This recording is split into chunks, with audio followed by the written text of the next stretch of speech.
What if you could see people's true faces? Um, Imagine waking up one morning and something horrible happened. You look in the mirror. You're the same. But the moment you step outside, nothing is the same anymore. Your best friend? Has the face of a sly fox? Your kind neighbor? Wears a mask, but beneath it, shadowy tentacles writhe. And your boss? No face at all. Just a blank porcelain surface that reflects your fears. What if you could see people not as they appear, but as they truly are inside? Would you still trust the ones you love? Would it change who you are? And what would happen when they realize you can see them? Let's open the door into a world where masks are gone and truth has a face. Now let's journey to this magical world. The new reality revealed. It all began when Elias, an ordinary office clerk, woke up and saw his girlfriend's face shift. Her smile remained, but her eyes turned into mirrors, and for a moment, just a moment, he saw himself crying in their reflection. Thinking he was hallucinating, he rushed into the street. That's when he noticed everyone's faces were wrong. Some people looked normal at first, but their expressions were frozen, like painted puppets. Others had monstrous features. Eyes that blinked sideways, grins too wide, skin that flickered like static. But what chilled him most were the ones whose faces were empty, like masks scrubbed clean by guilt or secrets. Buildings now cast longer shadows.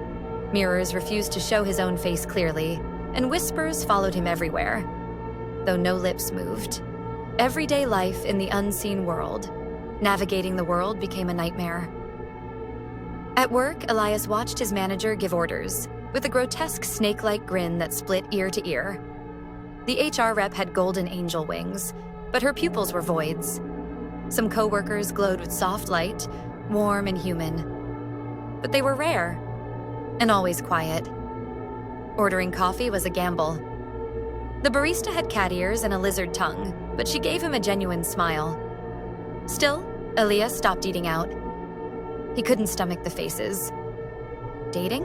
Impossible. Everyone wore the wrong skin. One woman he met had roses growing from her eyes.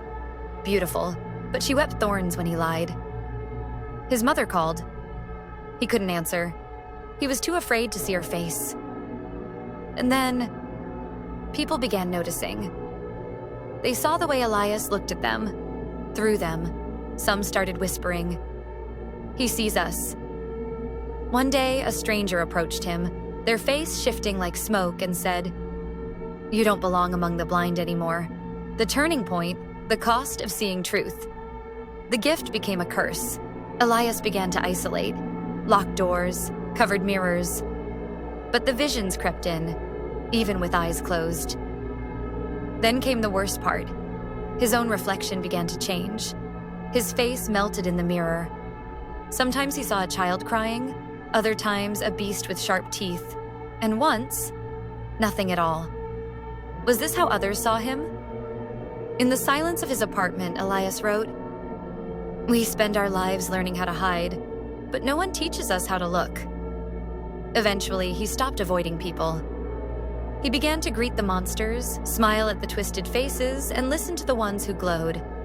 And in doing so, he realized the world had always been this way. He had simply never paid attention. He still saw the truth.